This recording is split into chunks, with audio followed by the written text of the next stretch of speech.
What is up, my friends? You are very welcome along to our Sparta Prague second leg preview here on Anfield Agenda. Yes, the Reds got the job done in the first leg, and I think it's fair to say we will be in the quarterfinals. But, of course, we still have a fixture to fulfill.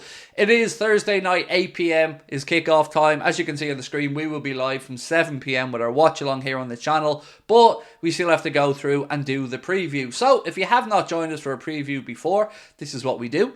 We usually start by talking about the injury situation, then we go with the score prediction and finish up with my predicted starting 11. As always, we want to know your thoughts. Do let us know in the comment section. Drop a like on the video if you enjoy it. But most importantly, my friends, look at the top corner. I can tell you the actual number right now is 1,400 subscribers away from hitting 250,000. It's been an incredible journey. We could never have done it without your support. So please do keep hitting that subscribe button if you're new to the channel. It means the world to us. So, right, injury updates. Well, Ibrahim Konate and Stefan Bajcetic were out doing some running on the pitch today, but they are a long way from joining in fully with first team training, but they are on the road to recovery. Trent Alexander-Arnold and Curtis Jones should be back in and around the Brighton game at the end of the month. Ryan Gravenberch could be a little bit sooner. Alisson Becker, on the other hand, he is going to be in and around April. Same with Diogo Jota. They're aiming for the beginning of April to have those guys back. So all of that aside, I don't think we have any fresh injury concerns for this game. But I also don't expect many of the first team players to be taken to the field in this game. Now, Jurgen surprised us quite a bit in the first leg. We're going a little bit stronger than we expected. But surely, with the FA Cup game against United coming up on Sunday, and then an international break, he's not going to unnecessarily roll the dice. How I expect this to go? A very weak, inexperienced first team with some stars on the bench, just in case all goes wrong and heavens open up and we can see a ton of goals. But until then, we have to live in the land of normality, and the normality part of this is that, the realistic part of this is that Liverpool are very far ahead and the tie is done and dusted, let's be honest. So what have I gone for with my score prediction? Your guess is as good as mine at this point. It was pretty much like just throwing darts at a dartboard and seeing what hits. So I've gone for a 2-2 draw, because at least that means there'll be goals. At least there'll be entertainment to the people inside Anfield, and at least it'll give me some fun commentary when we're doing the watch-along. So I'm going to go 2-2, and then, of course, Liverpool to sail through, what would that be? 7-3 on aggregate, which would do. 10 goals over 2 legs, nothing wrong with that. But now we get to the interesting part, the team prediction for this game. So a couple of things you need to be aware of.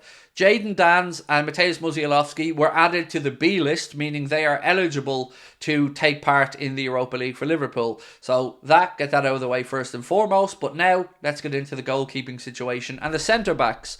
What would I do if I was Jurgen Klopp? Because that's what I asked today. What would I do? Well, I'd do this. I'd give Adrian a run out because I'm a nice guy. And, of course, Kelleher's been playing a lot recently and he will play against United. So I'd give Adrian a run out in goal. And then I would go with Jarell Quansah and Joe Gomez as my two centre-backs. Be nice for Joe to get a game in a familiar role. I mean, he's been full-back, defensive midfield, all over the place. So, yeah, let's put him at centre-back alongside Jarell Quansah. So it gives us a nice balance there of youth, experience, and not playing Virgil van Dijk and Ibrahim Konate, who, of course, Konate isn't available. In the full-back positions, this is what I've gone for. Left side, I have gone for Kostas Tsimikas, and right side, Conor Bradley. Conor Bradley is probably one of the more senior players you're going to see in my 11 today, but I feel like we have limited options of full-back there. I was thinking about other options for Liverpool at full-back, and I don't think we have many at right-back that I'm aware of. We have a youngster who could play in the left side of full-back, but that's why I've gone for Conor Bradley here. So the back line for me, Adrian in goal, Bradley at right back, Kostas at left back, Joe Gomez, who I expect to captain Liverpool, and Jarell Quansah in the centre back positions. Moving into midfield though, I've gone probably as you expect here. I have gone for Bobby Clark, I have gone for Young McConnell, and then I have gone for Nioni. So yeah, that's what I've done. I'm telling you, we need to play the kids in this game. So Bobby Clark in the defensive midfield position, or just in and around midfield. I mean, maybe we don't need a defensive midfielder. Maybe we go with a flat 4-3-3. But Bobby Clark, Trey Leone, and we've gone for James McConnell. So that's what I'm thinking here. And will that be what Jurgen Klopp goes with? Almost certainly not. But then again, I'm being far more cautious with my predicted 11. And look, the more I see Bobby Clark, the more I enjoy watching him. Same with young McConnell. And they only got a little few minutes recently as well, so why not give him the start under the lights at Anfield? So that would be my midfield trio. Again, I'm sure you probably have a different opinion on it, or maybe you've got somebody else that you prefer to be given an opportunity in the first team. I mean, there were some other ones that I looked at, going back even younger, but, you know, how young do you want to go with this team? So that's my midfield. Clark, Neone, and James McConnell.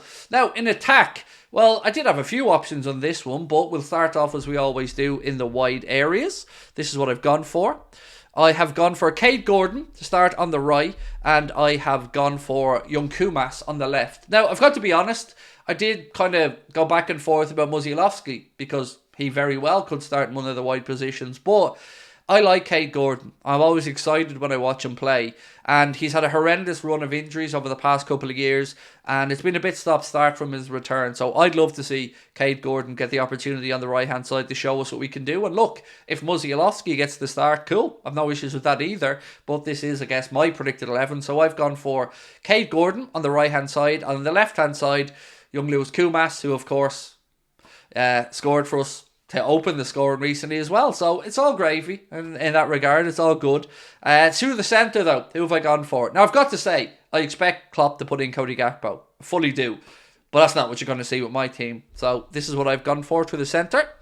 Of course, it's Jayden Danns. Why wouldn't it be Jayden Danns? We all want to see a bit more of Jayden Danns.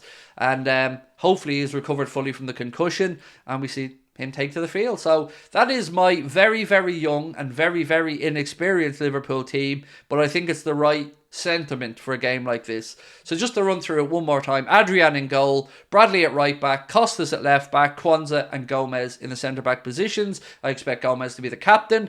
In midfield, Clark, Neone and McConnell, and then up top on the right hand side we would go for Mr. Craig Houlden, on the left hand side Lewis Kumas, and then through the centre Mr. Jayden Danns. 2-2 score prediction was mine as well, but it's now over to you guys. Let us know your thoughts ahead of this game. Do you think Jurgen Klopp should go a little bit stronger? Maybe give some people like Mohamed Salah a few minutes. For me, I think Salah will probably get 15 or 20 at the end of the game, just to, again, keep him ticking over and get him into a rhythm before we play United in the FA Cup on Sunday. Other than that, you may see him throw in Virgil van Dijk. I don't know. He'll want to be respectful. He'll want to treat the competition fairly.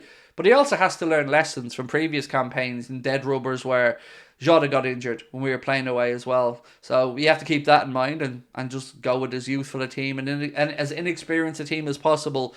Get the job done. And then look forward to the quarterfinal draw. The quarterfinal draw, by the way, will take place on Friday. So we will have that for you as and when it happens. So, ladies and gentlemen, I've had my say. Now it's over to you. Let us know your thoughts in the comment section. Drop a like on the video. And most importantly, if you haven't hit that subscribe button, please do. We'll talk to you soon. Take care. Bye-bye.